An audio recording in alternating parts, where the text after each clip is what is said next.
ब्रह्ममुरारिसुरार्चितलिङ्गं निर्मलभासितशोभितलिङ्गम्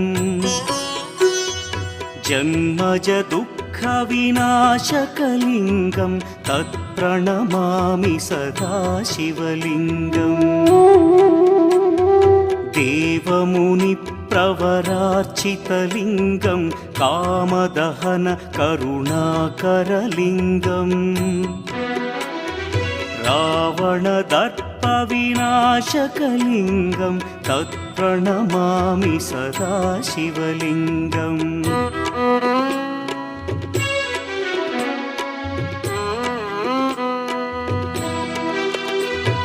सर्वसुगन्धसुलेपितलिङ्गं बुद्धिविवर्धनकारणलिङ्गं सिद्धसुरासु